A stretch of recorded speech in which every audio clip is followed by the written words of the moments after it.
2 ராஜாக்களின் புஸ்தகம் 5வது அதிகாரம் 1வது வசனத்தை வாசிப்போம். சீரிய ராஜாவின்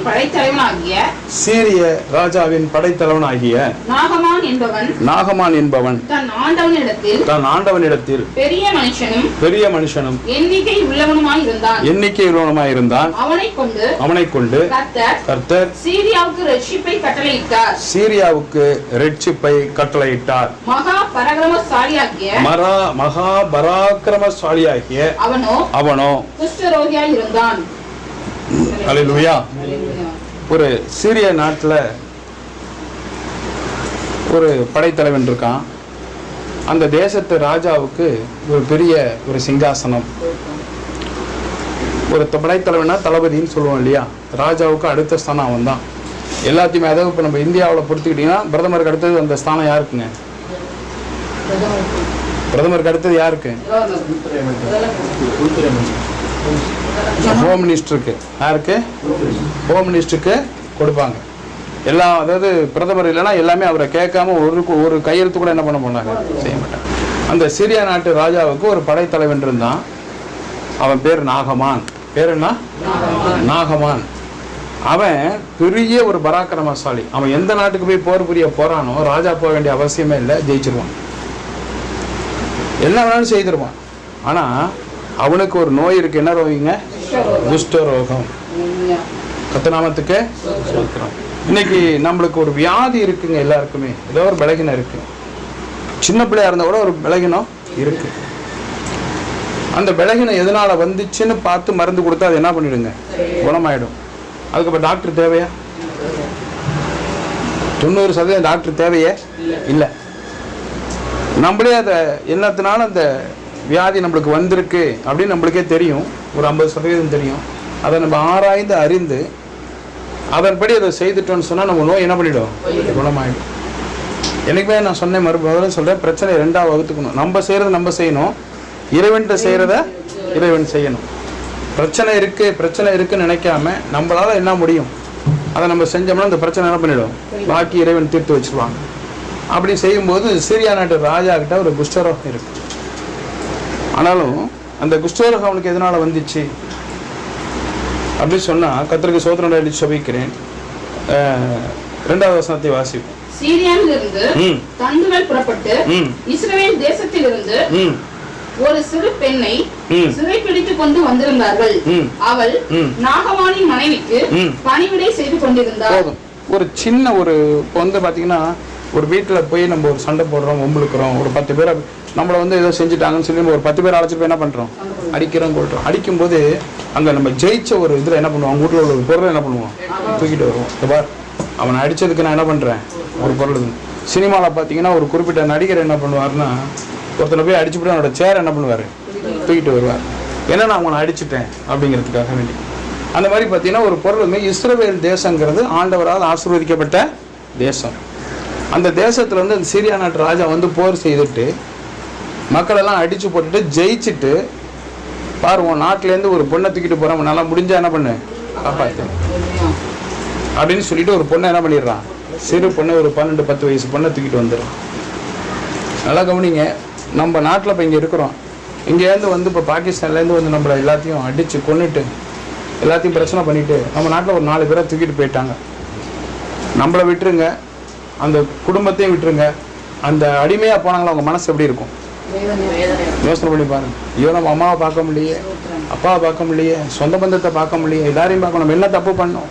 நம்ம ராஜா, நம்ம நாட்டில் உள்ள பிரதமர் என்ன பண்ணல, அவனை ஜெயிக்க முடியல, நம்மளை அடிமைப்படுத்திட்டு போயிட்டானேன்னு சொல்லி அவங்க மனசு டெய்லி வேதனை பண்ணும். அப்புறம் இந்த சிறு பெண்ணை அழைச்சிட்டு அடிமையாக வச்சு சிறைப்பிடிச்சு கொண்டாந்து வச்சுட்டான். தண்டுகள்னு சொன்னால் படைகள் புறப்பட்டு இஸ்ரவேல் தேசத்திற்கு போய் அங்கே போர் புரிந்து அவர்களை வெட்டி வீழ்த்தி விட்டு ஒரு சிறு பெண்ணை தன்னுடைய சீரியா நாட்டிற்கு அழைத்து வந்தான். கொண்டு அடிமையாக வச்சுட்டான். அந்த பிள்ளையோட மனசு எவ்வளோ வேதனைப்பட்டிருக்கும் பாருங்க. அம்மா விட்டுட்டோமே, அப்பா பெரிய மனுஷன், நம்மளுக்கே ஒரு வேதனை இருக்கும்போது சின்ன குழந்தைக்கு அம்மாவை காணும், அப்பாவை காணும், மாமாவை காணும், தாத்தாவை காணும், பாட்டியை காணும், அவ்வளோ வேதனைப்பட்டிருப்பா. அவளுடைய வேதனை யார் அறிந்தா? தேவன் அறிந்திருக்கிறா. அல்லேலூயா. அதுபோல நீ எங்கேயாச்சும் ஒரு அடிமையாக இருக்கியா? அதே பணம் வாங்கிட்டியா, கடன் வாங்கிட்டியா, அந்த கடன் கொடுக்க முடியலையே, நம்ம ஏளனமாக பார்க்குறாங்களே, நம்ம கணவன் எப்போ பார்த்தாலும் நம்மளை இழிவாக பேசுகிறாரு, நம்ம மனைவி எப்பொழுதும் மரியாதை இல்லாமல் பேசுகிறாரு, நம்ம இருந்த நகையெல்லாம் கொண்டு அடை வச்சு நம்ம எப்போ மீட்டு கொடுக்கறது? எப்போ பார்த்தாலும் நம்ம அப்பா நம்மளை அடிக்கிறாங்க, நம்மளுக்கு படிப்பே வரல, அப்பா நம்மளை புரிஞ்சிக்கவே இல்லையே, ஏன் இவன் மட்டும் இப்படி இருக்கிறான், ஏன் இவன் மட்டும் இப்படி, இந்த பிள்ளை மட்டும் இப்படி இருக்குது, இந்த பிள்ளைக்கு ஒரு அறிவு கிடையாது, தகப்பனையும் தாய் ஏற்று பேச நம்மளுக்கு ஒரு துக்கம். அப்படி யாராச்சும் நம்ம மத்தியில் நினச்சிட்டு இருக்கீங்களா? நான் அடிமையாக இருக்கிறேனே, நான் அப்படி சிறைப்பட்டிருக்கிறேனே, நகையெல்லாம் போயிடுச்சு, என் பணமெல்லாம் போயிடுச்சு, நல்ல படிப்பு வரல, எங்கள் அம்மா அப்பாவுக்கு நான் உண்மையாக இருக்க முடியல, என் மனைவிக்கு உண்மையாக இருக்கல, என் கணவனுக்கு உண்மையாக இருக்கல. நம்ம மத்தியில் யாராச்சும் நினச்சோம்னா தேவன் உங்களோடு இருக்கிறார், மறந்து போகாதீங்க. அல்லேலூயா. அந்த பெண்ணை அங்கேருந்து கொண்டு வந்து இங்கே வச்சிருக்கிறான். யார் கூட வரணும்? யார் வந்திருப்பாங்க? இஸ்ரவேல் தேசத்தின் வானத்தையும் பொறுத்து தேவன் கூட வந்திருக்கிறார். அல்லேலூயா. அதுக்கு ஒரு சாட்சியை தேவன் இங்கே வைக்கிறார். அந்த பிள்ளையை கொண்டு வந்து அவன் மனைவிக்கு என்ன பண்ணிட்டான்? வேலை செய்ய வச்சுட்டான். வேலைக்காரியாக இருக்கணும். ஒரு 12 வயசு பிள்ளைய அடிமையாக கொண்டு வந்து வேலை செய்ய வச்சிட்டான். அந்த பிள்ளை தண்ணி எடுத்துட்டு வா, அதை எடுத்துட்டு வா, இதை எடுத்துட்டு வா, சாப்பாடு கூட, அப்படி கூட இப்படி கூட என்ன பண்ணுவாங்க? மிரட்டுவாங்க. அந்த பிள்ளையோட கண்களில் கண்ணீர் வரும், வேதனை வரும். ஆனால் கூட அந்த வேதனையிலும் நன்மை செய்யறதுக்கு நம்ம என்ன செய்யணுங்க? தீமை செய்யணும், செய்யணும். நன்மை செய்யணுமா? நன்மை செய்யணும். நம்ம திரும்ப என்ன செய்யணும்? செய்யக்கூடாது. நான் என்ன சொல்றேன், நீ நன்மை திருப்பி செய்ய வேணாம், தீமை செய்யாம இரு. அல்லேலூயா. ஒரு பழமொழி சொல்லுவோம் தெரியுமா? கோபம் கொண்டாலும் பாவம் செய்யாதிருங்கள். நான் இப்ப பழமொழி சொன்னேனா? கர்த்தருக்கு ஸ்தோத்திரம். கோபம் கொண்டாலும் பாவம் செய்யாதிருங்கள். Be angry and do not sin அப்படின்னு சொல்லுவோம். அதனால கோபப்பட்டாலும் என்ன பண்ணக்கூடாது? பாவம். பஸ்ஸில் தெரியாமல் ஒருத்தன் மிதிச்சுட்டானா அவன் போய் பின்னாடி சீட்டில் உட்காந்துக்கப்புறம் நேராக தேடி போய் வதக்குன்னு அவனை திருப்பி உதைச்சிட்டு வரணும். அவனுக்கே தெரியாது ஏன் உதைக்கிறான், ஏமா என்னை உதைச்சு, அங்கே மிதிச்சுட்டு வந்தியில்ல திருப்பி உதைக்கிறான். கர்த்தர் நாமத்துக்கே ஸ்தோத்திரம். அந்த பிள்ளையை அடிமைப்படுத்திட்டாங்க. நீதிமொழிகள் 17:13 வாசிப்போம். செய்தி நல்லா கவனமாக பாருங்க. ஒரு வாரத்துக்கு உங்களோட பிரச்சனை எல்லாம் தீர்ந்துடும். இன்னைக்கு நன்மைக்கு தீமை செய்கிறவன் எவனோ, நன்மை செய்தவர்களுக்கு தீமை செய்கிறவன் எவனோ அவன் வீட்டை விட்டு தீமை நீங்காது. கரங்களை தட்டி கர்த்தரை மேன்மைப்படுத்தலாமா? நான் சொல்றேன், நீ நன்மை செஞ்சவங்களுக்கு திரும்ப என்ன பண்ணாத, நன்மை செய்ய முடியாட்டினாலும் பரவாயில்ல, தீமை செய்யாத. நீ செஞ்சேன்னா உன் வீட்டில் இருக்கிற கஷ்டம், பாடுகள், நிந்தைகள், அவமானங்கள், போராட்டங்கள், கடன் பிரச்சனை எதுவுமே என்ன பண்ணாது, தீராது. உனக்கு எதோ நல்லது சொல்லி தரான் அவனே திட்டுறது, எவன் உனக்கு 100 ரூபா பணம் கொடுத்துட்டு போனானா அவனே திரும்ப திட்டுறது, எவன் உனக்கு உதவி செஞ்சாலும் அவனே திட்டுறது, எவன் உனக்கு வந்து இப்படியெல்லாம் வாழ்ந்துக்கோ, இப்படி நன்மையாயிரு, நல்லது செய்யுச்சுன்னா அவனை வீட்டில் போய் திட்டுறது. இப்போ வீட்டில் இருந்து கஷ்டம் போகுமா? பாவம் போகுமா? அங்கே பேர் தம்பி வந்தா பார்த்துக்கலாம். பாவம் போகுமா? கஷ்டம் போகுமா? எதுவுமே என்ன பண்ண உன்னை விட்டு போகவே போக. ஹல்லேலூயா. அப்போ இந்த சிறு பெண்ணை என்ன பண்ணிட்டாங்க? பிடிச்சிட்டு வந்து வச்சுட்டாங்க. ஆனால் அவள் வந்து என்னை விடு, எங்கள் அம்மாட்ட போவோம், நீ நாசமாக போவ, அதில் போவ, இதில் போவே, கட்டையில் போவ, அது பண்ணு ஒன்று கூட என்ன பண்ணல, சொல்லலாம், மனசுல நினைக்கலங்க. அந்த எஜமானோட மனைவிக்கு அவள் எல்லா வேலையும் என்ன பண்ணா செய்து கொண்டு இருந்தாள். எல்லாம் இங்கே கவனிக்கணும். கர்த்தருக்கு சொல். இன்னைக்கு நான் உங்களுக்கு ஒன்று சொல்லித்தரேன். உங்களுக்கு இருக்கிற கஷ்டங்கள், பாடுகள் எல்லாம் தீரணும். நான் வந்து இவ்வளோ நாளாச்சு எதுவுமே தீரலன்னா 3 ரகசியம். ஒன்று, உன் குடும்பத்துக்கு உண்மையாயிரு. பெருசா எதுவும் தவறு பண்ணிட்டு அது உண்மையை சொல்லிடு. உன் குடும்பத்துக்கு உண்மையாயிரு. 2வது, நீ போற சபைக்கு உண்மையாயிரு. சபையில் யாருங்க இருக்கா? இப்ப சபையில் இருக்கிறது யாரு? ஊழியக்காரங்க இருக்கிறாங்க, சபை மக்கள் இருக்கிறாங்க. அவங்கள்ட்ட என்ன பண்ண? சபையில உண்மையாயிரும், ஊழியக்காரன் உண்மையாயிரு. 3வது, கர்த்தர் இடத்துல உண்மையாயிரு. அதை அப்படியே திருப்பி சொல்ற போது, கர்த்தர் இடத்துல உண்மையாயிரு. கர்த்தரை உனக்கு அறிமுகப்படுத்தி அவரிடத்திலிருந்து ஆசீர்வாதங்களை பெற்றுக்கொள்கிற, பெற்று தருகிற ஊழியக்காரனுக்கு உண்மையாயிரு. 3வது, குடும்பத்துக்கு உண்மையாயிரு. உன் வீட்டில் ஒரு கஷ்டம் என் சட்டை பிடி. ஏன் இருந்த இடத்துல இருக்கிற? ஆண்டவர் சொன்னார் என்கிட்ட, ஏசப்பா எங்களுக்கு ஒரு உயர்வே இல்லையே. ஆண்டவர்கிட்ட கேட்டேன், நாங்கள் எப்போ ஆண்டவரே முன்னேறுறது, நாங்கள் எப்போ உயர்றது? ஆண்டவர் சொன்னார் என்கிட்ட, நீ இன்னும் 2% என்ன பண்ணணும்? மாறணும். 98% மாறி இருக்க. யாருக்கு பின்னாடி நீ ஓடாத.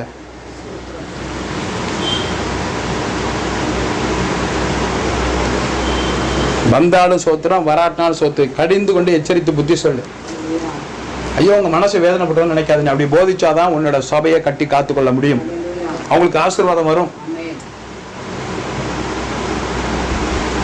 ரெண்டாவது, எப்போ பார்த்தாலும் ஏதாவது யோசிச்சுக்கிட்டே இருக்காத.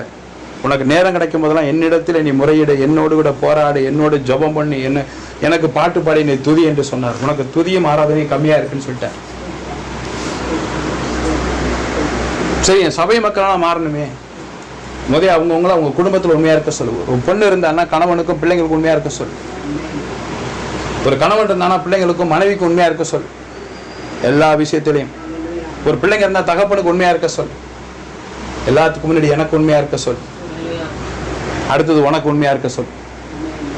2 சாமுவேல் 15 அதிகாரம் எடுக்க வேண்டாம். 2 அதிகாரத்துல சாமுவேல் என்கிற தீர்க்க தரிசி கர்த்தருக்கும் மனுஷனுக்கும் உண்மையா இருந்தான்.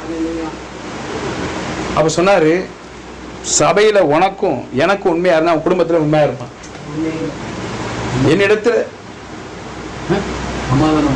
என்னிடத்தில் ஆசீர்வாதங்களை வாங்கி அவர்களுக்கு பெற்றுக் கொடுப்பதற்காக நீ மத்தியில் நின்று நடுவாக நின்று பரிந்து பேசுகிற உன்னையே குறை சொல்லும் போது தன் குடும்பத்தில் எப்படி உண்மையா இருப்பார்கள்?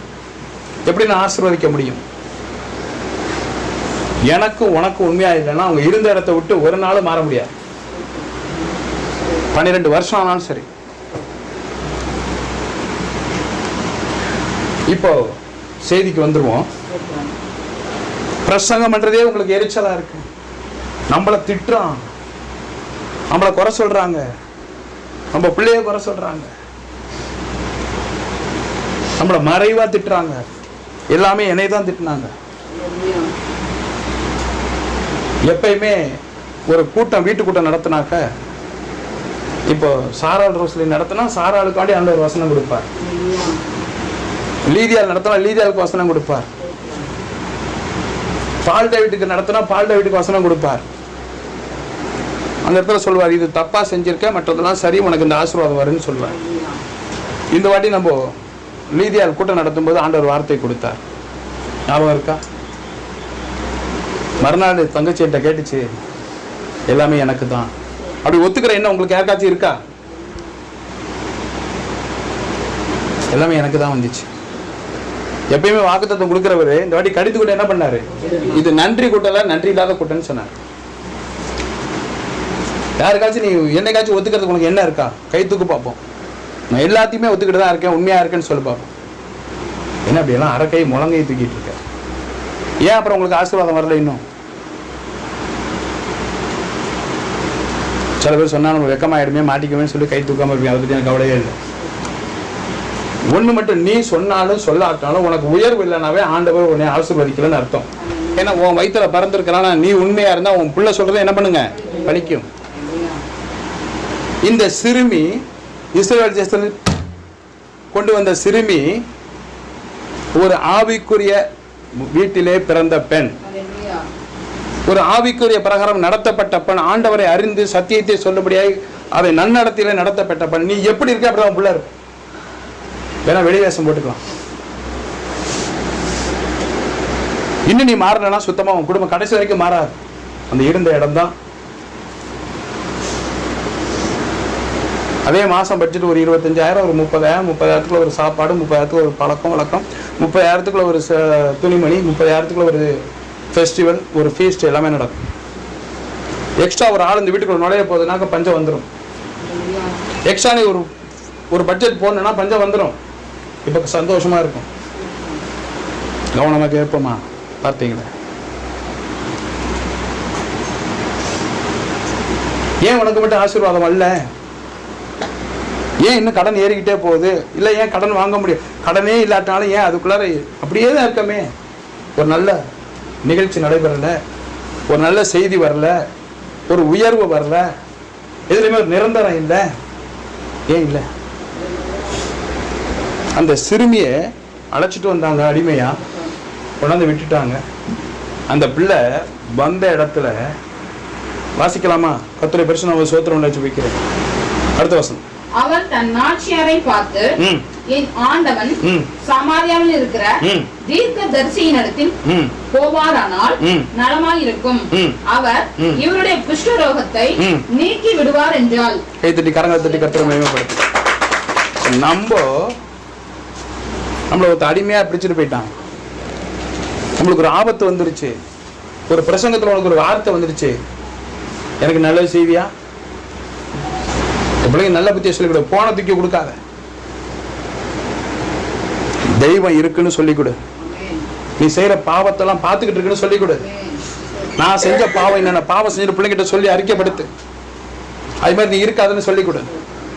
4 பேருக்கு நல்லது செய்யணும் சொல்லு. உன்ட்ட 10 ரூபாய் இருந்தால் 1 ரூபாய் தர்மம் பண்ணுன்னு சொல்லிக் கொடு. ஓசிலே தின்னுட்டு ஓசிலே வந்துன்னு சொல்லி கொடுக்காத. இலவசமா யாரு கொடுத்தாலும் சொந்த அண்ணன் வந்தா போய் தின்னாத. எங்காச்சும் போனோம்னா ஒரு சொந்தக்காரன் இருந்தாலும் அவன் வீட்டில் மதியானம் சாப்பாடு சாப்பிடுவோம், நைட்டுக்கு ஒரு வீட்டில் போய் குளிப்போம், நாளைக்கு காலமாக ஒரு வீட்டில் இருப்போம். போய் இருக்காத. அந்த சாப்பாடு தேவன் ஆசீர்வதிக்க மாட்டார்.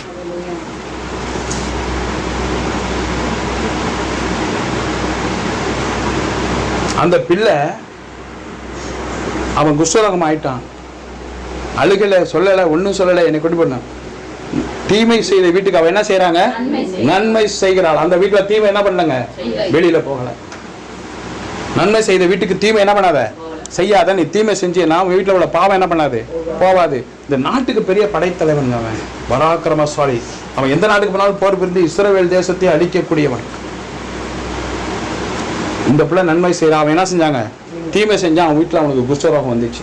அப்படி யாராச்சும் நம்ம மத்தியில் இருக்க நன்மை செஞ்சு துரோகம் பண்றதுக்கு இன்னும் நம்ம இப்படியே இருக்கிறோமே, அதே இடத்துல இருக்கமே, ஒரு இடத்துல 3 மாசத்துக்கு மேலே நிரந்தரமா இல்லையே, ஒரு 6 மாசம் வேலை செய்ய முடியாது, ஒரு உயர்வு இல்லையே, ஒரு 20,000 அனுச்ச சம்பளம், ஒரு 30,000 அனுச்ச 40,000 அனுச்ச இல்லையே. இன்னும் கொஞ்ச நாள் கழிச்சு நம்ம என்ன பண்ண போறோம்? என்ன தைரியத்தில் நீ வாழ்ந்துட்டு இருக்கிற? எது சொன்னாலும் இந்த காதை வாங்கி இந்த காதில் விட்டுட்டு இஷ்டத்துக்கு பண்ணிட்டு நடந்துரும்னு முடிவு பண்ணிட்டு அப்புறமா சாமியை பார்த்தீங்கன்னா நான் சொல்றது ஒண்ணு கூட மாறாது. நீ எங்க வேணாலும் தலைகிற போய் நீ குட்டிக்காரன் அடி, இன்னைக்கு நடக்கிற மாதிரி தெரியும் உனக்கு, ஆனா நடக்காது. நான் சொன்னது மீறாது. அதே சொல்லுவோமா? கர்த்தருக்கு மகிமை உண்டாவதா என்று ஜெபிக்கிறேன். இந்த பொண்ணு சொன்னா, என் ஆண்டவன், ஒரு நிமிஷம், இஸ்ரவேல் தேசத்திற்கு என்னுடைய தீர்க்கதரிசனத்திற்கு போனால் அவர் இவருடைய குஷ்டரோகத்தை நீக்கி விடுவார். அவ என்ன செய்யறாங்க? தீமை செய்யறாளா? நன்மை செய்கிறாள். ஏன்னா அவளை நல்ல வழியில பிள்ளைய நடத்திருக்காங்க. நம்மளுக்கு பாவம் செஞ்சாங்க, நம்ம அடிமைப்படுத்திட்டு போனாலும் நம்மளுக்கு சோறு போடுற குடும்பம் என்ன செஞ்சாலும் நம்மளுக்கு ஆண்டவரை பரிந்து பேசுற பாஸ்டர் இவன். நம்மளுக்காண்டி வேண்டிக்கிறவன். நைட்டு 1 மணிக்கு கூப்பிட்டாலும் ஃபோன் பண்ணாலும் ஜபம் பண்ணி நம்மளை ஆசீர்வாதத்தில் கொண்டு வர ஊழியக்காரன் நம்ம பேசக்கூடாது, அவன்கிட்ட பொய் சொல்லக்கூடாது. சில பேர் காசுக்காண்டி எவ்வளவு பொய் சொல்றீங்கன்ட்ட, அல்ப காசுக்காண்டி என்ற ஆண்டவன் சொல்ல மாட்டானா? பச்சையா பொய் சொல்றாங்கன்னு சொல்லி.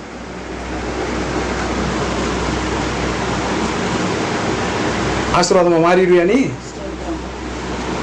எனக்கு மறைச்சினா ஒண்ணுமே உன் குடும்பத்தில் நடக்காது. நீ எந்த பாஸ்டர் நானும் போ, அதையும் ஆண்டவரே செய்வார். என்னடா பாஸ்டர் திட்டிக்கிட்டே இருக்கான் எப்போ பார்த்தாலும்? எதுக்கு இந்த சர்ச்சுக்கு போய்கிட்டு? எல்லா சர்ச்சிலையும் பிரசங்கம் பண்ணினாங்கன்னா நல்லா இருப்பேங்கிறாங்க, நல்லா இல்லாட்டாலும் நம்ம திட்டாம இருக்காங்க. இங்க மட்டும் திட்டிக்கிட்டே இருக்கிறாங்க. நாகமன் அப்படிதாங்க போன எலிசாட்ட. ஏன்னா நான் அங்கேருந்து சிரியாவிலேருந்து இஸ்ரேல் தேசத்துக்கு வந்திருக்கிறேன், இவன் குஷ்டரோகத்தை இப்படி தடவி சரி பண்ணுவான்னு பார்க்குறேன், இவன் போய் குளத்துல குதிக்க சொல்றான். அந்த எரிச்சல் நம்மளுக்கு இருக்கு. இவர் திட்டோட ஏன் திட்டு வாங்கணும்? நான் சொல்றேன், ஆண்டவர் சொல்றபடி நடந்தேன்னு உனக்கு ஆசீர்வாதம்னு சொல்றேன். நீ நினைக்கிற திட்டாமையே அவர் இருந்தாரா நம்ம இருக்கிற இடத்துலயே இருந்தாலும் பரவாயில்ல, திட்டினாரா நம்ம வேற எங்காச்சும் என்ன பண்ணிடலாம், மாறி போய்க்கலாம், உன் குடும்பம் வீணா போயிடும். மேல வாசிக்கலாம். உங்கள் தேவனாகிய கர்த்தரிடத்தில், நல்லா கவனிக்கணும், உங்கள் தேவனாகிய கர்த்தரிடத்தில் நீங்கள் உங்கள் முழு இதயத்தோடும் முழு ஆத்மாவோடும் அன்பு கூறுகிறீர்களோ இல்லையோ என்று அதை தெரிந்து கொள்ளும்படிக்கு உங்கள் தேவனாகிய கர்த்தர் உங்களை சோதிக்கிறார். உங்களை யாருங்க இப்ப வெளியில அனுப்புறது ரெடியா இருக்கா? ஆண்டவர் தான். மறந்துடாத. உனக்கு ஒரு எரிச்சல் வரும். என்ன என் ஊழியக்காரன் ரொம்ப பேசுற நீ? சரி ரைட்டு, நீங்க இருந்து கிளம்பு, இங்கேருந்து கிளம்பு, வேற ஜோசியக்காரன்ட்ட போ. வேற பாஸ்வேர்டு பண்ணி சுற்றி இங்கே தான் வரணும், அப்போ தான் அந்த ஐடியா தெரியும். உன்னை அனுப்புறதே யாருங்க? நானே உன் பரிகாரியான கர்த்தர், நானே எல்லாவற்றையும் செய்கிற கர்த்தர் உன்னை வேற இடத்துக்கு அனுப்பி விட்டுருவார். அங்கே அற்புத அடையாளம் நடக்கும். ஆனால் இருந்த இடத்த விட்டவனால என்ன பண்ண முடியாதுங்க, எல்லாம் நடக்கும். மேலே மறுபடியும் உயரவே முடியாது. ஒன்று ஒன்றா படிப்படியாக வீட்டுக்குள்ளே வந்துடும். அப்போது மறுபடியும் செய்திக்கு வந்துடலாம். அந்த சிறு பெண் ஒரு ஆவிக்குரிய மகளாய், ஒரு நல்ல குடும்பத்தில் தெய்வ பக்தி உள்ள மகளாய் நடத்தப்பட்டபடியினால் அவள் அடிமையாக இருந்த கூட அவள் சொல்கிறா, இங்கே பாருங்க அத்தம்மா, மாமாவுக்கு குஷ்டரோகம் இருக்குது, அவர் பெரிய சேனாபதி, ராஜாவுக்கு அடுத்த ஸ்தானத்தில் இருக்கிறாரு, அவர் இவ்வளோ நாள் இருந்திருக்கிறாரு, வயசு 48 ஆயிடுச்சு, இவ்வளோ பெரிய பராக்கிரமசாலியாக இருந்தது ஊரே பயப்படுது. ஆனால் மேலே உள்ள வஸ்திரத்தை எடுத்தால் மேலே ஃபுல்லாக குஷ்டரோகமாக இருக்கே, அது அவருக்கு அவமானம் தானே. எங்கள் ஊரில் ஒரு தீர்க்கதரிசி இருக்காருங்க. யாரு?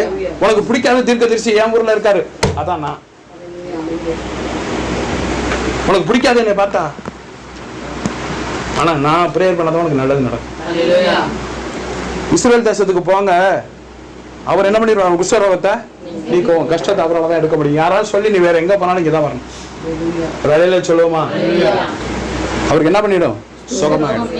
ஒரு நாட்டில் ஒரு படைத்தலைவன் போகணும்னு சொன்னால் அந்த நாட்டுகிட்ட ராஜா கிட்ட என்ன பண்ணணுங்க, பர்மிஷன் வாங்கணும். எனக்கு இந்த மாதிரி குஷ்டரோகம் இருக்கு, என் வீட்டுக்கு ஒரு அடிமை பெண்ணை கொண்டு வந்தல, அவர் சொல்கிறா அங்கே ஒரு தீர்க்கதரிசி இருக்கானா, அவன்கிட்ட போனால் என்ன பண்ணிடுங்க, சுகமாயிடும். சார் ரைட்டுங்க, அதெல்லாம் அவர் பண்றது. இந்த நோய் அவனுக்கு எப்படிங்க வந்துச்சு, அதை சொல்லணும். அதான் முக்கியம். இன்னைக்கு அதானே நடந்துட்டு இருக்கு. நம்மளுக்கு ஏங்க கடன் வருது, அதையே தான் அப்ப சொல்லிக்கிட்டு இருக்கோம். இன்னைக்கு நோய் தீர மாட்டேங்குது, கடன் தீர மாட்டேங்குது, பிரச்சனை தீர மாட்டேங்குது, வீட்டில் சமாதானம் இருக்க மாட்டேங்குது, ஏதாவது ஒன்று நடந்துக்கிட்டே இருக்கு. அது அப்புறம் வரேன். இவனுக்கு அந்த நோய் வெளியில தெரியுதுங்க.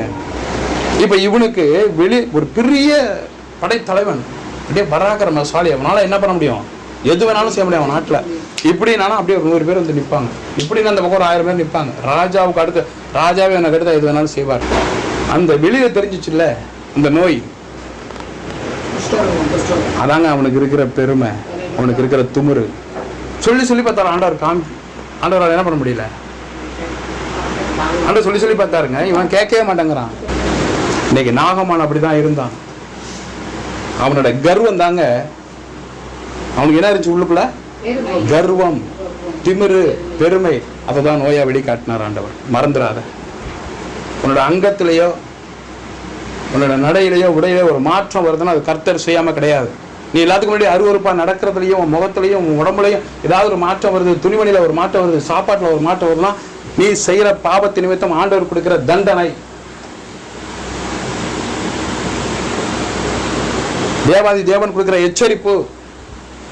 இவன் நடக்கணும், என்ன பண்றது, வெளியில தெரியல, எல்லா துமுறும் பண்ணிக்கிட்டு இருந்தான். குஷ்டரோகம் வந்து என்ன பண்ணிட்டான், கண்ணு மட்டும்தான் அங்க தெரியும், எல்லாத்தையும் மூடிடுவான் உடம்புல. அவனோட கர்வங்க, அதை குறைக்க வெளியே தெரிவது குஷ்டரோகம். கர்வத்தை குறைக்க மறைந்திருப்பது அவனுக்கு இருக்கிற நோய் எதுங்க, குஷ்டரோகம் இல்ல, கர்வம் தான் நோய். அல்லேலூயா. அந்த திமிரு தான் நோய்ங்க. அதை வெளியில கொண்டு வரணும். என்ன பண்ண ஆண்டவர், வெளியே தெரியாது, அதை பிளான் பண்ணி என்ன பண்ணுவான், எல்லாரையும் கொள்ளுவான், அடிப்பான், சித்திரத்தை பண்ணுவான். நினைச்சா ராஜாவே என்ன பண்ணுவான், போட்டு பார்ப்பான். ஆண்டவர் பார்த்தாரு, உனக்கு இருக்கிற கர்ப்பத்தை வெளியில கொண்டு வரதான் என்னதான் கொண்டு வந்தாருங்க, குஷ்டரோகத்தை கொண்டு. நம்ம மத்தியில் யாராச்சும் அப்படி இருக்கீங்களா? உங்களோட உள்ளுக்குள்ள ஏதாவது ஒரு எண்ணம் இருந்தால் இன்னைக்கே அதை அப்படியே விட்டுட்டு தூசி தட்டிட்டு சர்ச்சுக்குள்ளே விட்டுட்டு போயிடு. மாறுறதுக்கு ஒரு எச்சரிக்கை. உன் குடும்பத்தில் உயர்வு வரணும், இன்னும் நீ உயர்வு வரலன்னா நீ மாறலன்ட்டு அர்த்தம். நீனே யோசனை பண்ணிக்க. இருந்த இடத்துலயே என் பிள்ளைங்க இருக்கு, இருந்த இடத்துல நான் இருக்கேன், இருந்த இடத்துல என் புருஷன் இருக்கான், நாங்கள் அப்படியே இருக்கிறோம். ஒரு மாற்றம் நீ மாறு. முதல் செஞ்சதே திரும்ப திரும்ப திரும்ப திரும்ப திரும்ப செய்யாத. இது பாவம்னு தெரிஞ்சு செய்யாது, தப்புன்னு தெரிஞ்சு செய்யாத, அக்கிரமம் தெரிஞ்சு செய்யாத, குற்றம்னு தெரிஞ்சு குற்றம் செய்யாத, பாவம் தெரிஞ்சு பாவம் செய்யாத, பொய்ன்னு தெரிஞ்சு பொய் சொல்லாத. அப்படி புட்டிங்க எரிஞ்சேனாக்க தேவன் அப்படியே கொண்டாந்து நிரப்புவார். என்னை நிரப்பும் இயேசு தெய்வமே, இன்று நிரப்பும் உந்தன் ஆவியார். என்னை நிரப்பும் இயேசு தெய்வமே, இன்று நிரப்பும் உந்தன் ஆவி. எல்லாரும் பாடுவோமா?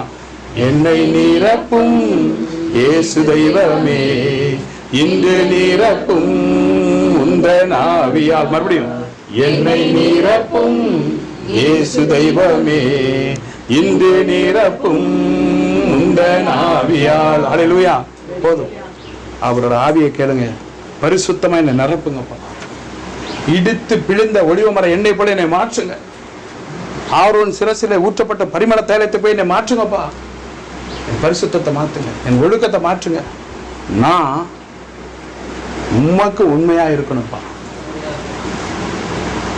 ஊழியக்காரன்ட்ட நான் உண்மையா இருக்கணும். உண்மையா மட்டும் இல்ல, கீழ்படிதலா இருக்கணும். என் குடும்பத்துல நான் உண்மையா இருக்கணும். இது மூணுலையும் உண்மையா இருந்தா நீ வேலை ஸ்தலத்துல உண்மையா இருப்ப, உன்னோட பணத்துல உண்மையா இருப்ப, உன் சம்பாத்தியத்துல உண்மையா இருப்ப, உன் பிசினஸ்ல உண்மையா இருப்ப. யாரையும் ஏமாத்த மாட்டேன். எல்லாம் மாறி போகும். அந்த கர்வம் அவன்கிட்ட இருந்த உள்ள கர்வத்தை வெளியில கொண்டு வந்து ஆண்டவர் புஷ்பத்தை காமிச்சார். உன்ட்ட ஒரு நோயை கொண்டு வராருன்னா உன்ட்ட உள்ள ஒரு துமரை எடுக்கிறது தான் அந்த நோய். ஒரு பலகீனம் உன்ட்ட உள்ள இருக்கு, அந்த பலகீனத்தை வெளியில கொண்டு வராருன்னா நீ ஏதோ ஒரு மீறுதல் பண்ணியிருக்கான்னு அர்த்தம். நானா இருந்தாலும் சரி, ஒரு பண கஷ்டத்தினால ஒருத்தர் போய் கையை ஏந்துறேன்னா உன்ட்ட ஒரு துமரி இருக்கு, அதுக்கான கடை வாங்குறேன்னு அர்த்தம். என்னைக்குமே இப்படி கொடுக்கப்பார், இப்படி கை நீட்டாத, கொடுக்க வைப்பார் என் ஆண்டவர். அதே மாதிரி யாருக்கிட்ட போய் கையை என்ன பண்ணாத, இப்படி நீட்டாத. இப்படி நீட்டுறது என்னங்க, டாக்டர்கிட்ட போய் என்ன பண்ணாத, என்னை செக் பண்ணுன்னு சொல்லாத. இப்படி கொடு, இப்படி நீட்டாத. ரெண்டையும் என் தேவன் செய்வார், நிச்சயமாக செய்வார். ஒரு சின்ன பிள்ளை கூட நீ அடிக்கடி டாக்டரோட தூக்கிட்டு போறா, நீங்க சரியில்லைன்னு அர்த்தம்.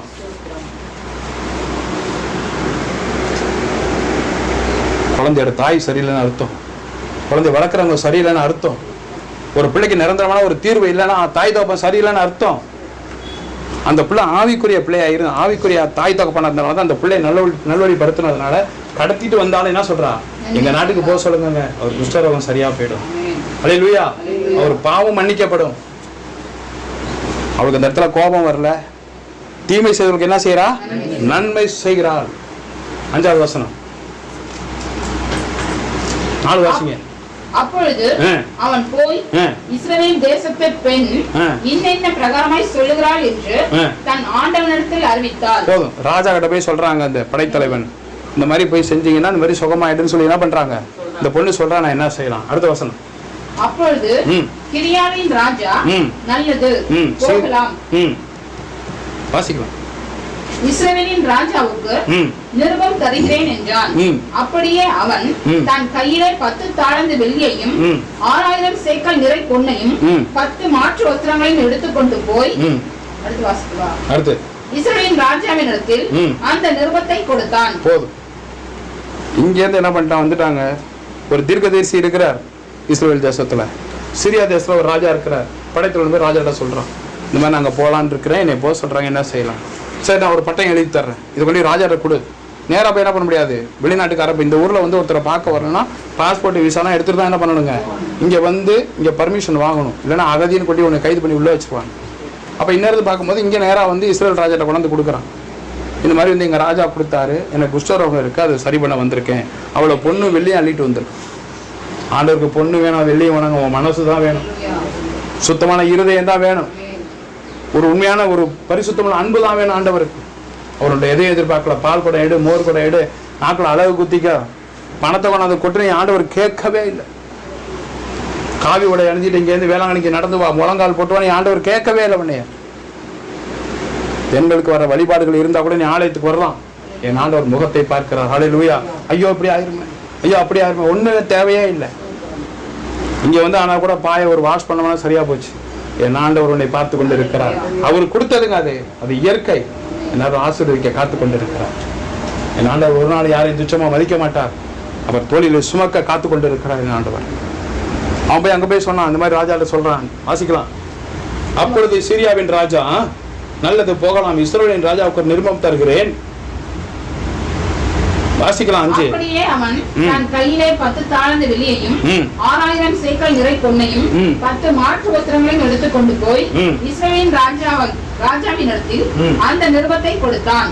அதிலே இந்த நிருபத்தை உம்மிடத்தில் என் ஊழியக்காரனாகிய நாகமான் கொண்டு வருவான், நீ அவன் குஷ்டரோகத்தை நீக்கிவிட அவனை உன்னிடத்தில் அனுப்புகிறேன் என்று எழுதியிருந்தது. போதும், நல்லா பாருங்க, கவனமா கவனிங்க.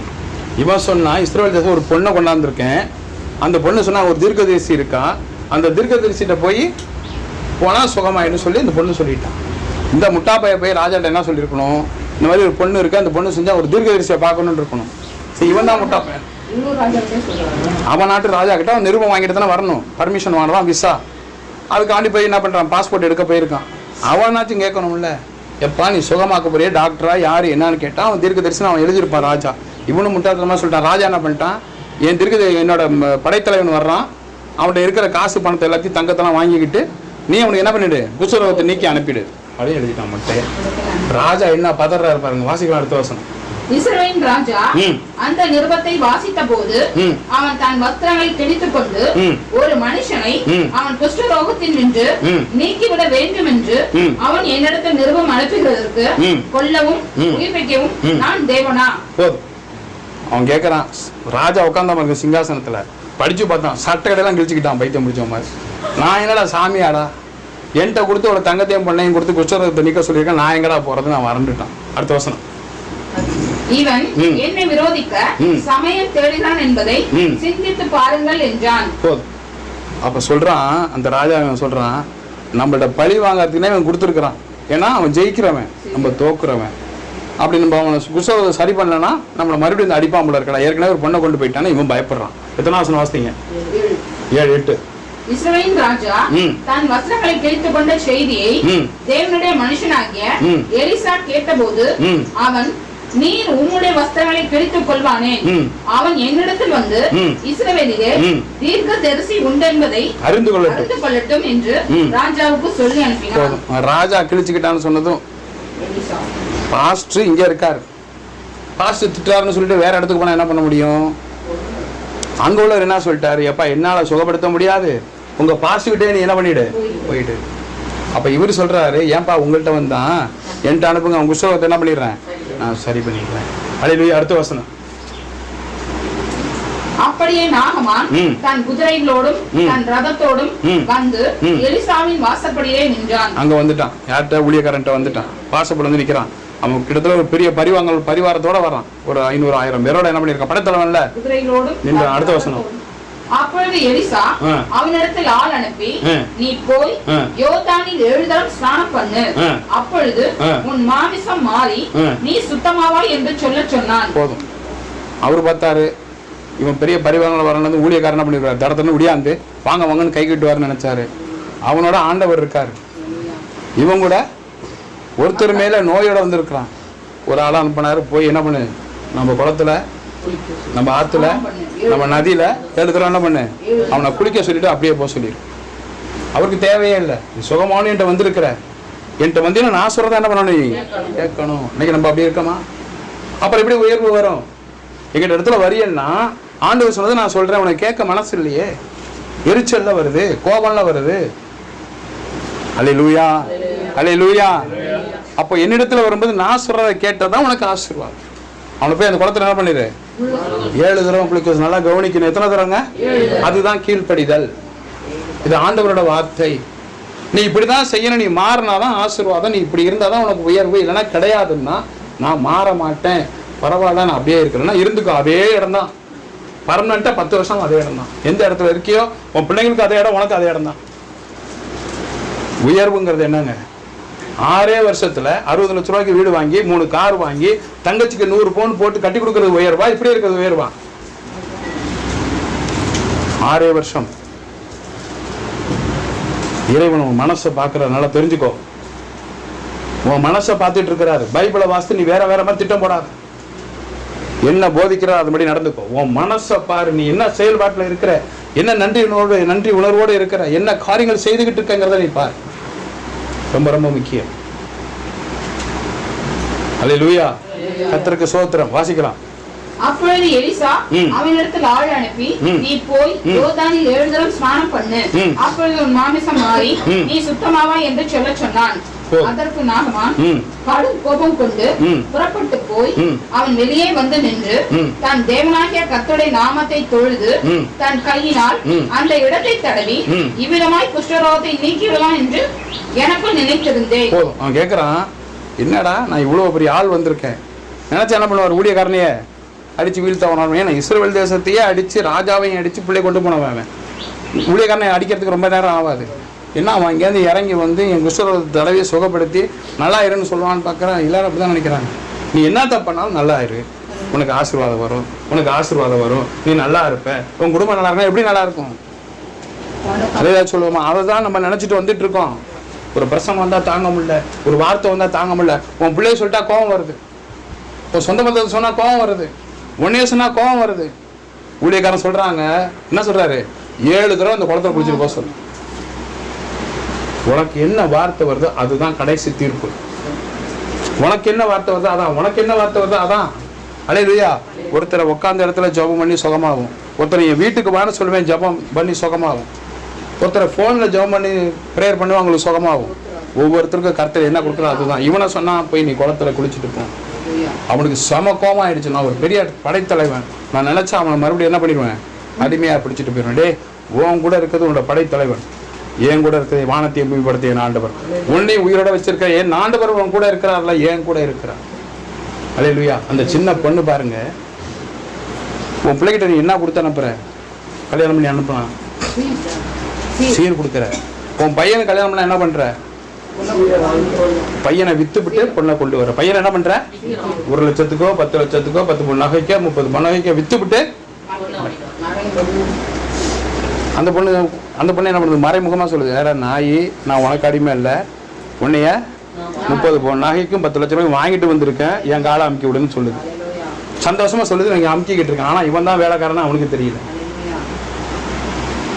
அதை நினச்சிக்கும், அட பிச்சைக்கார பேர், நானே உன்னை 10 லட்ச ரூபா கொடுத்து கூப்பிட்டு வந்திருக்கேன், நீ எனக்கு அடிமை அதை நினச்சிக்கிட்டு இருக்க. ஆனால் இவனுக்கு தெரியாது நம்ம தான் பெரிய ஆள். இன்னைக்கு அப்படி தான் நினச்சிக்கிட்டு இருக்கோம். அல்லேலூயா. நாமத்துக்கு ஸ்தோத்திரம் நினைச்சு வைக்கிறேன். அந்த பிள்ளையோட எல்லாரும் சீர் கொடுக்குறாங்க, பணத்தை கொடுக்குறாங்க, பொண்ணை கொடுக்குறாங்க. ஆனால் அந்த பிள்ளையோட அவங்க அம்மா அப்பா அனுப்பி வச்சது யாரை சொல்லுங்க? ஆண்டவராக இயேசு கிறிஸ்து. கரங்களை தட்டி கர்த்தரை மகிமைப்படுத்தும். அந்த பிள்ளை கூட அனுப்புறது தேவனுங்க. அதனால தான் அந்த பிள்ளை நல்ல வார்த்தையை சொல்லிச்சு. நம்ம பிள்ளைக்கு நீ என்னத்தா சொல்லி அனுப்புற? இல்லைன்னு சொல்லு, ஆமான்னு போய் சொல்லு, தெரியாதுன்னு சொல்லு, ஒத்துமட்டமா எல்லாத்தையும் வாங்கி நீ சொல்ற. எப்படி உயர்வு வரும்? எப்படி இருந்த இடத்துல இருந்து நீ உயர முடியும்? எப்படி உங்க வீட்டில் ஒரு நல்ல காரியம் நடக்கும்? போய் அந்த பிள்ளைக்கு நல்ல புத்தியை சொல்லி கொடுத்தாங்க, நல்ல செயலை சொல்லி கொடுத்தாங்க. அந்த பிள்ளை நல்ல வார்த்தையை சொன்னிச்சு. அதனால அந்த இடத்துல தீமை செய்தவங்க கூட ஒரு நன்மையை சொல்லும்படியாய் தன் பிள்ளைகளுக்கு கற்றுக் கொடுத்திருக்கிறான் தகப்பன். அந்த பிள்ளை கூட ஆண்டவர் கூட இருந்தாருங்க. அதனால தான் சொல்ற வார்த்தை கூட என்ன பண்ணுது? பலிக்குது. அந்த வார்த்தை கேட்டுதான் இங்கேருந்து இஸ்ரவேல் சீரியா நாட்டிலிருந்து இஸ்ரவேல் தேசத்துக்கு போயிருக்கான். அடுத்த வசனம். அதற்கு நாகமான் கடும் கோபம் கொண்டு புறப்பட்டு போய் அவன் வெளியே வந்து நின்று தான் தேவனாகிய கர்த்தருடைய நாமத்தை தொழுது தன் கையினால் இந்த இடத்தை தடவி இவ்விதமாய் குஷ்டரோகத்தை நீக்கி விடுவான் என்று எனக்குள் நினைத்திருந்தேன். அடுத்த வசனம். நான் ஸ்நானம் பண்ணி சுத்தமாகிறதற்கு இஸ்ரவேலின் தண்ணீர்கள் எல்லாவற்றை பார்க்கிலும் தமஸ்குவின் நதிகளாகிய ஆக்னாவும் பர்பாரும் நல்லதல்லவோ என்று சொல்லி உக்கிரத்தோட திரும்பி போனான். என் ஊர்ல என்ன இருக்கு? 2 நதி இருக்கு. இங்க வந்து நான் இந்த தண்ணியில குளிக்கணுமா? அந்த 7 தடவை என் குளத்திலேயே நான் குளிச்சுக்கிறேன். பாருங்க, ஆண்டவர் கூட வந்து ஒரு சிறு பிள்ளைகிட்ட ஒரு சுவிசேஷத்தை சொல்லி அங்க ஒரு சத்தியத்தையே சொல்லி கொடுத்து இவ்வளவு தூரம் வந்தவனுக்கு நீ இவ்வளவு தூரம் சர்ச்சைக்கு வந்துட்ட, ஆசீர்வாதம் வரப்போகுது. யாருப்பா? 41 வருஷம், 7 வயசுல வந்த குஷ்டரோகம். தாய் தகப்பன் சரியில்லை, பிள்ளைக்கு குஷ்டரோகம் வந்துருச்சு. இவன் வளர்ந்தப்பே இவன் மாறல, இவனோட எண்ணங்களும் மாறல.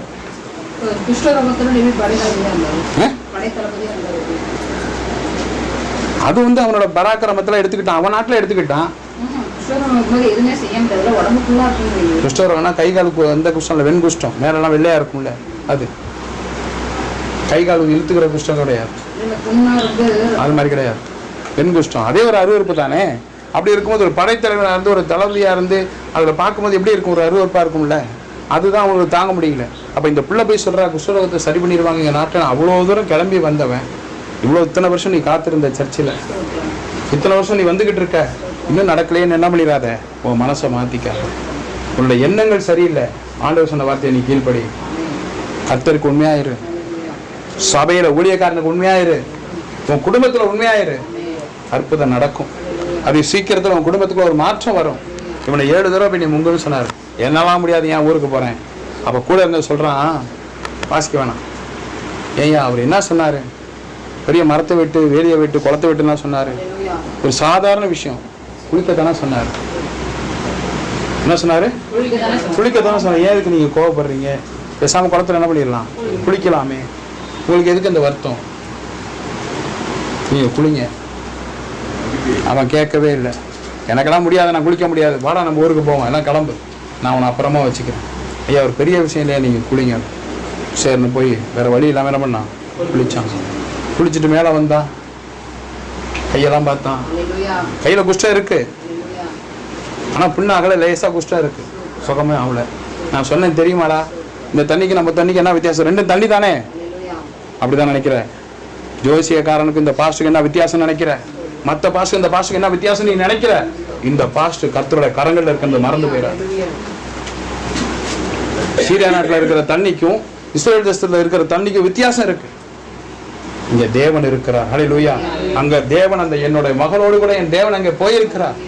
வார்த்தையின்படி நீ வந்திருக்கிற, உன்னை சும்மா இங்க அழைச்சிட்டு வரல. 2வது தடவை குளிச்சான், மறுபடியும் தண்ணி சுகமாகல.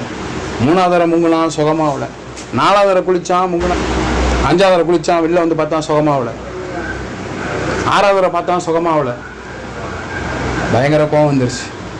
நான் இதுக்கு தான் அப்பயே சொன்னேன், நான் இங்கே என்ன பண்ண மாட்டேன், வரும்போதே சொன்னேன், ராஜா தான் அனுப்பி விட்டார், அந்த பிள்ளையை போய் நான் வச்சுக்கிறேன், வெட்டி வீழ்த்துறேன், போய் இங்கே போனால் சுகமாயிருச்சோம். ஐயா அவர் சொன்னது 7 தடவை, அவர் சொன்னது கர்த்தருக்கு உண்மையாக இருக்க சொன்னார், ஊழியக்காரனுக்கு உண்மையாக இருக்க சொன்னார், குடும்பத்துக்கு உண்மையாக இருக்க சொன்னார். நீங்கள் குடும்பத்துக்கு உண்மையாக இருக்கீங்க, ஆண்டவருக்கு உண்மையாக இருக்கீங்க, ஊழியக்காரனை பற்றி எரிச்சலாக வரீங்களே, அவங்களுக்கு உண்மையாக இருங்க, சரியாக போயிடும். அவர்களை திட்டி கர்த்தரை மகிமைப்படுத்தலாமா. ஊழியக்காரனுக்கு உண்மையாக இருக்கீங்க, குடும்பத்துக்கு உண்மையாக இருக்கீங்க, ஆண்டவருக்கு உண்மையாக இருக்கலையே, இந்த 3 தானே சொல்லியிருக்கிறாரு, நீங்கள் செஞ்சு பாருங்க. 7வது தடவை முங்கி எந்திரிச்சான், ஒரு சிறு பிள்ளையின் மாமிசத்தை போல அவன் சுகமானான். ஊழியக்காரன் சொன்னதுதான், நீ மாறாத, உனக்கு ஒரு அற்புதம் வேணா, நீ மாறாத, நிலை கொண்டு இருக்கணும். ஊழியக்காரன் வாக்குவாதம் பண்ண, ஊழியக்காரன் பேசுறதுக்கு நீ பயப்படணும். வார்த்தை என்ன வரணும் காத்துக்கிட்டு இருக்கணும், நீ பேசக்கூடாது. 7வது தடவை முங்கி எந்திரிச்சாங்க, அவன் சிறு பிள்ளை மாமிசத்தோட கையெல்லாம் பார்த்தீங்கன்னா அழகா ஆயிடுச்சு. உடனே அவன் வார்த்தை மாறுது பாருங்க, வாசிக்கலாம் 14வது வசனம். அப்பொழுது அவன் இறங்கி தேவனுடைய மனுஷன் வார்த்தையின்படியே யோர்தானில் 7 தடவை முழுகின போது அவன் மாமிசம் ஒரு சிறு பிள்ளையின் மாமிசத்தை போல மாறி அவன் சுத்தமானான். கர்த்தரை கர்த்தரை மகிமைப்படுத்து. 7 தடவை சொன்னதுக்கு அப்புறம் தாங்க சுகமாகுது. 6 தடவை 3 என்ன பண்ணல, வரல. ஒரு தடவை 3 ஒன்றும் இல்லை. இந்த 3 தடவை நீ அதை மாத்திக்கோ. தேவனுக்கு உண்மையாயிரு, ஊழியக்காரனுக்கு கீழ்ப்படிஞ்சு உண்மையாயிரு, குடும்பத்துக்கும் உண்மையா இருக்கணும். குடும்பம்ன்றது ரொம்ப முக்கியம். புருஷனுக்கு போய் சொல்றது, பொண்டாட்டிக்கு போய் சொல்றது, பிள்ளைங்கிட்ட மறைக்கிறது, ஊழியக்காரன்ட்ட மறைக்காத. அல்ப காசுக்கு வாடி ஊழியக்காரன்ட்ட போய் சொல்லாத. ஒரு காரியம் நடக்காது உன் வீட்டுல. நீ எந்த பாஷனாலும் கூட்டம் ஜோமன், ஏன் ஆலன் பழைய கூட்டம் ஜோமன் நடந்துட்டு தான் நான் பார்த்துடுறேன். இல்லை மோகன் சாஸ்திர கூட்டுவா, பெரிய ஊழியக்காரர் தான், நீ கூட ஜோமன் நடந்துருச்சுன்னா நான் பைபிளை விட்டுட்டு பிச்சை எடுக்க போயிடுறேன். அந்த மோகன் சாஸ்திர ஆசீர்வதிச்ச அதே ஆண்டவர் தான் என்னையும் ஆசீர்வதிக்கிறார். அந்த ஆலன் பாட ஆசீர்வதிச்ச ஆண்டவர் தான் என்னையும் ஆசீர்வதிக்கிறார். சேலஞ்ச் பண்ணிக்கோ. நீ மோகன் சாஸ்திர ஆலன் 2 பேரும் உட்காந்து ஜோம் பண்ணு. அவங்க சொல்றது நடக்குதா, நான் சொல்றது நடக்குதுன்னு பார்ப்போம். ஏன்னா நீ மாறல, அவங்க சொல்றது நடக்கும். நீ மாறினா நடக்கும். அதுக்கு நான் சொல்றதை கேட்டாலும் நடக்கும். ஹல்லேலூயா, ஹல்லேலூயா, சோத்திரம். 7 தடவை முங்கி எந்திரிச்சாங்க. சிறு பிள்ளை மாமிசத்தை போல் மாறினது. அடுத்த வசனம் 15. அப்பொழுது அவன் தன் கூட்டத்தோடு எல்லாம் தேவனுடைய மனுஷனிடத்திற்கு திரும்பி வந்து, நல்லா கவனிக்கணும், அவர்கிட்ட முறைச்சுக்கிட்டு என்ன பண்ணிட்டான், ஓடிட்டான். அன்னைக்கு நம்ம வேற சபைக்கு போலாமா, வேற ஜோசியக்காரன் போலாமா நினைச்சுக்கிட்டு தான் உட்கார்ந்துருக்கிற. அல்லேலூயா. ஓடிட்டான், எனக்கு வேணவே வேணாம், இவன் தேவையில்லைன்னு குளிச்சு சுகமானது. இன்னைக்கு நம்ம அற்புதம் நடந்தா பாஸ்டர், அற்புதம் நடந்தா இயேசு கிறிஸ்து, அடுத்த உடனே ஒரு விண்ணப்பத்தை தூக்கி வைப்போம், அடுத்து ஒரு விண்ணப்பத்தை தூக்கி வைப்போம். ஆனா நம்ம மாறவே மாட்டோம். ஒன்று நடந்துகிட்டே இருக்கணும். நீ மாறினா எல்லாமே நடக்கும். அல்லேலூயா. எதுவுமே தாமதிக்காது. சுகமான உடனே என்ன பண்றான், அந்த சேனையோட திரும்பி ஊழியக்காரன்ட்ட வராங்க. வாசிக்கலாம். அப்பொழுது அவன் தன் கூட்டத்தோட எல்லாம் தேவனுடைய மனுஷனிடத்திற்கு திரும்பி வந்து அவனுக்கு முன்பாக நின்று, இதோ இஸ்ரவேலில் இருக்கிற தேவனை தவிர பூமி எங்கும் வேறே தேவன் இல்லை என்பதை அறிந்தேன். அல்லேலூயா. அல்லேலூயா. சொல்றான் பாருங்க, இந்த பூமியில இஸ்ரவேல்ல இருக்கிற சாமி போல, அந்த ஆண்டவராய் இயேசு கிறிஸ்துவை போல இந்த தேவனாய் கர்த்தர் போல இந்த உலகத்துல எந்த சாமியை என்ன பண்ணல, பார்க்கல. அவன் 6 தடவை முங்கிட்டு போயிருந்தான், சுகம் கிடைச்சிருக்குமா? ஒரு பொண்ணை கொண்டிருப்பான் வீணால. 7 தடவை முங்கினது பிறகு சுகம் கிடைச்சான். அவன் சொல்றான், இந்த பூமியில இஸ்ரவேல் தேவனை போல ஒருவனும் இல்லை. அப்ப சொல்லிட்டான் பாருங்க, ஊழியக்காரங்க யாரும் அவன் அடிமையா வந்து முறைச்சிட்டு போனான். இப்போது நான் உனக்கு அடியேன் கையில் ஒரு காணிக்கை வாங்கி கொள்ள வேண்டும் என்றான். அவன் கேட்கிறான், என்னை சுகப்படுத்திட்டீங்க, ஒரு காணிக்கை வாங்கிக்கங்க. அவரு சொல்றாரு அடுத்த வசனம், அதற்கு அவன், நான் வாங்குகிறதில்லை என்று கர்த்தருக்கு முன்பாக அவருடைய ஜீவனை கொண்டு சொல்கிறேன் என்றான். போதும், நான் அந்த காணிக்கை சுகப்படுத்துறதுக்கு யார்ட்டையும் காசு வாங்குறதே இல்லப்பா, எனக்கு வேணாம். அல்லேலூயா. கர்த்தர் நாமத்துக்கு ஸ்தோத்திரம் அளிச்சு இருக்கிறேன். நீதி பகுதி அடுத்த வாரம் என்ன சொல்றேன்னா, நீங்க ஒரு மனம் திரும்புங்க, யாரையும் மறைச்சு யாரையும் வாழாத. இன்னைக்கு ஏதாவது உங்க அம்மாட்ட நீ மறைச்சிருக்க, வீட்டை போய் சொல்லிடு, தப்பே இல்லை. அந்த ஆசீர்வாதமே வேற. உன் வீட்டுக்காரதையும் மறைச்சிருக்கியா, உன்கிட்ட பெருமை இருக்கா? அவன்கிட்ட பெருமை இருந்ததுனால தாங்க, திமிர் இருந்ததுனால தான் இங்கே குஷ்டரோகத்தை வெளில கொண்டாந்தாரு. உன்கிட்ட ஒரு பெருமை இருக்கா, நான் தான் பெருசு, நான் தான் குடும்பத்தை கட்டி காமிக்கிறேன்னு நினைக்காத. ஃபோனை போட்டு இன்னைக்கு பேசு. நான் தான் சம்பாதிக்கிறேன், நான் தான் புருஷன் நினைக்காத. பொண்டாட்டிட்டு அன்பா பேசு. பிள்ளைங்கள்ட்ட மறைக்காத, குறிப்பா பிள்ளைங்க தாய் தோப்பிட்ட மறைக்காத. இருந்து பார், நீ எதை தேடி வந்தியோ, எதற்காக ஏங்கிக்கிட்டு இருக்கியோ, எது உனக்கு வேணும்னு ஆசைப்பட்டியோ, என் தேவன் எல்லாவற்றையும் நிரப்புவார். பாடுவோம் மறுபடியும். என்னை நிரப்பும் இயேசு தெய்வமே, இன்று நிரப்பும் உந்தன் ஆவியால். என்னை நிரப்பும் இயேசு தெய்வமே, இன்று நிரப்பும் உந்தன் ஆவியால். பேய்களை ஓட்டி நோய்களை தீர்க்கும் பெலனே வாருமே, நோய்களை வீட்டி நோய்களை தீர்க்கும் பெலனே வாருமே. பலவீனம் நீக்கி பலவானாய் மாற்றும் வல்லமையே வாருமே. பலவீனம் நீக்கி பலவானாய் மாற்றும் வல்லமையே வாருமே. என்னை நிரப்பும் இயேசு தெய்வமே, இன்று நிரப்பும் உந்தன் ஆவியால். என்னை நிரப்பும் இயேசு தெய்வமே, இன்று நிரப்பும் உந்தன் ஆவியால். அல்லேலூயா. ஆண்டவர் பார்த்தீங்கன்னா கர்த்தருக்கு சோத்திரம்.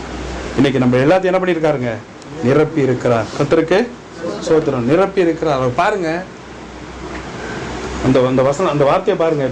நோய்களை போக்கும் பெலனே வாருமே, பலவீனம் நீக்கி, அவனோட குஷ்டரோகம்லாம் நீங்கி பலவானாய் மாற்றும். ஒரு பெரிய பலம், ஒரு சந்தோஷம் மனசுக்குள்ள வந்துருச்சு, மாற்றும் வல்லமையே வாருமே.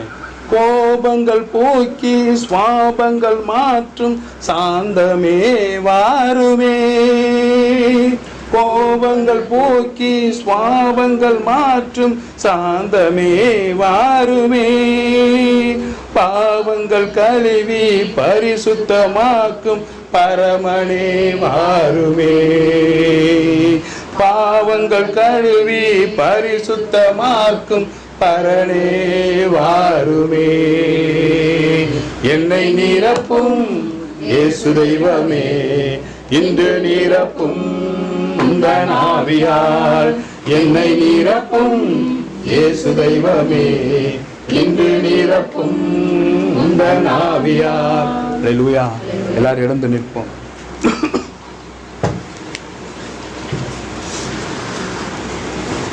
தேவன் மிகவும் நல்லவராகவே இருக்கிறார். இன்னைக்கு நீங்க ஒரு முடிவு. இன்னைக்கு நம்ம நிரப்பி இருக்கிறார் ஆண்டவர். அவர் ஆவியால் நிரப்பி இருக்கிறார். நமக்கு பரிசுத்தத்தை கொடுத்திருக்கிறார், உண்மையை கொடுத்திருக்கிறார். கர்த்தரிடத்துல ஒரு உண்மை, சபையில ஊழியக்காரத்துல ஒரு உண்மை, குடும்பத்துல ஒரு உண்மை. என்னோட தேவன் உண்டாதான் பேசினார். பேசுறதுக்கு இந்த வசனத்தை கொடுத்தார். இருக்கணும், இந்த பிரசங்கத்தை பண்ண இப்படி உண்மையா இருந்தா அவன் கூட உன்னோட சபையில எந்த நோய்னா நோய் இல்லைங்க, நோயின்ற ஒரு கஷ்டம், நோய்கிற கடன் பிரச்சனை, நோய்கிற பாவம், நோய்கிற எல்லா சாபங்களும் தீர்ந்து போகும். அல்லேலூயா. எனக்கு உண்மையா இருக்க சொல்லு, சபையில உண்மையா இருக்க சொல்லு, உங்க குடும்பத்துல உண்மையா இருக்க சொல்லு. யாருமே இல்லை, ஒருத்தர் இல்லை. சாதாரண ஒரு காசு, இந்த காசை மனுஷன் சம்பாதிக்கிறான், மனுஷனை காசு சம்பாதிக்கிறான், அது கூட இல்ல. காசுக்கு பொய் சொல்றவங்க நிறைய பேர் இருக்காங்க அவங்க சபையில. அல்லேலூயா, அல்லேலூயா. கர்த்தர் ஆசீர்வதிப்பார் என்று சொல்லிக்கிறேன். கர்த்தர் ஆசீர்வதிப்பார் என்று சொல்லிக்கிறேன். கர்த்தர் இயேசு கிறிஸ்துவின் கிருபையும் பிதாவாகிய தேவனுடைய அன்பும் பரிசுத்த ஆவியானவர் அந்யோன்ய ஐக்கியம் செய்து அனைவரோடு வெளியே முடிவடைந்தும் சதா காலங்களிலும் கர்த்தர் இயேசு கிறிஸ்து உங்களை ஆசீர்வதிப்பார். வந்தவர்கள் வந்தவனமாய் போகாதபடிக்கு நிரப்பி அனுப்பும்படியாய் ஜெபிக்கிறேன். உங்களை யாவரை இரத்தப்பட்டு மறைத்துக் கொள்வாரா என்று ஜெபிக்கிறேன். இயேசுவின் நாமத்தில் பிதாவே. ஆமென், ஆமென், ஆமென்.